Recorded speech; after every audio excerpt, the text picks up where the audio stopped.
नमस्कार, मैं शंभू कुमार सिंह और आप देख रहे हैं नेशनल दस्तक। इस समय की सबसे बड़ी खबर बता रहा हूं जो चौंकाने वाला है, डराने वाला है। आपको जब ये खबर पता चलेगी तो आपको लगेगा कि इस देश में चल क्या रहा है। सोचिए, प्रधानमंत्री नरेंद्र मोदी ने बड़े बड़े वादे किए थे। उन्होंने कहा था भ्रष्टाचार खत्म करूंगा, यहां तक कि जो आरोपी हैं एमएलए एमपी उनके लिए फास्ट ट्रैक कोर्ट बनाऊंगा और जो ब्लैक मनी है उसको देश में बंटवाऊंगा।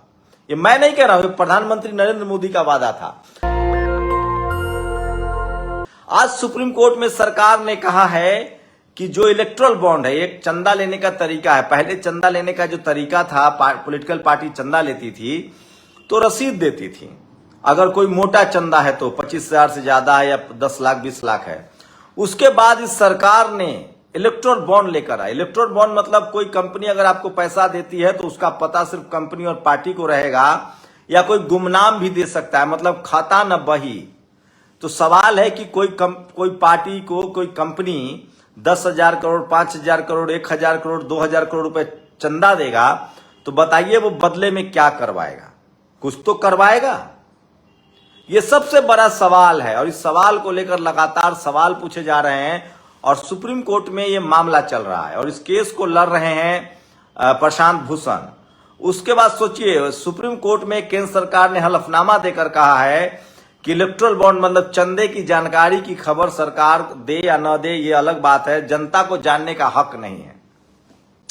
वहीं तेलंगाना में एक सांसद को चाकू मार दिया गया। लेकिन सबसे बड़ी खबर राजनीति है। अगर आप मेरे साथ राजस्थान, मध्य प्रदेश, छत्तीसगढ़ और तेलंगाना से जुड़ रहे हैं तो आप लोग बताइए कि आप लोग के यहाँ किसका माहौल चल रहा है, किसकी हवा चल रही है। आपको बता दे, मध्य प्रदेश में बीएसपी सुप्रीमो मायावती की कई बड़ी रैलियां होने वाली हैं, जिसकी जानकारी भी अब शेयर कर दी गई है। वो लगभग 5 दिनों तक मध्य प्रदेश में रुकेंगी, जिसमें मुरैना, रेवा, इन तमाम इलाकों में जो है उनका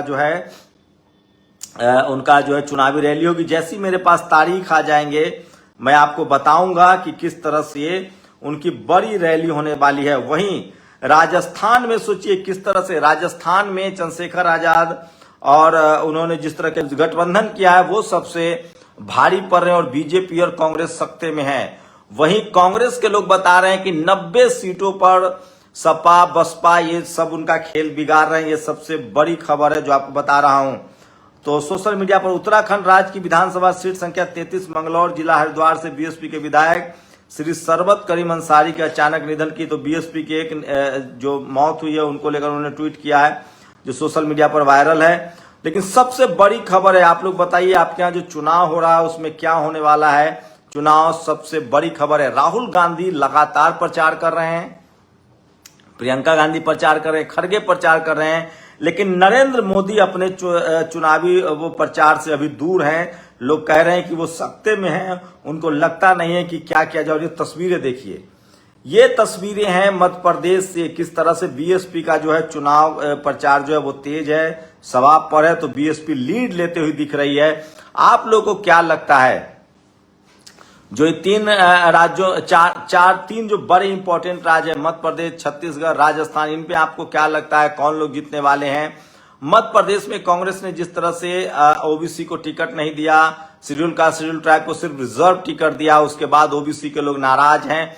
आप लोग अगर मध्य प्रदेश से हैं तो हमें कमेंट करके बता सकते हैं कि आप लोग को क्या लगता है इस बार किसकी सरकार बनेगी। राजस्थान में क्या बीजेपी कांग्रेस बीजेपी होती थी, इसको एक बार उलट पुलट दिया है। चंद्रशेखर आजाद और हनुमान बेनीवाल के गठबंधन भी जो है रेस में है, बीएसपी रेस में, और इन तीनों लोगों ने अगर 10 से 20 सीटें निकाल दी तो कांग्रेस और बीजेपी दोनों फंस जाएगी।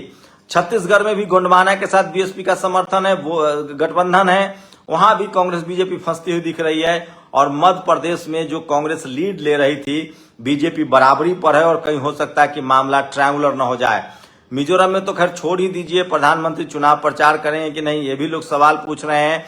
तेलंगाना में आरएस परवीन ने अकेले ही आरएस केसीआर और कांग्रेस को फंसा दिया है।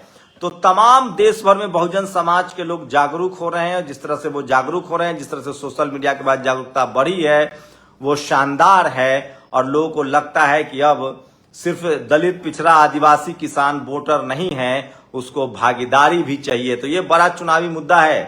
और वहीं इंडिया गठबंधन बना रहेगा।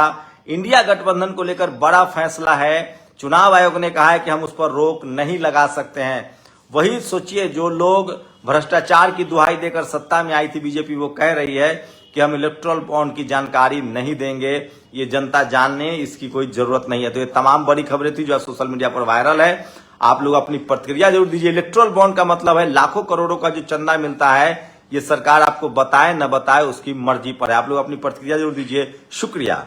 नेशनल दस्तक की आपसे गुजारिश है कि अगर इसको बचाना चाहते हैं तो नेशनल दस्तक को सब्सक्राइब करने के लिए रेड कलर के सब्सक्राइब बटन को दबाएं, फिर बेल आइकन की घंटी दबाएं। नेशनल दस्तक को बचाने के लिए बहुत जरूरी है कि हर खबर को शेयर करें, लाइक करें, कमेंट जरूर करें।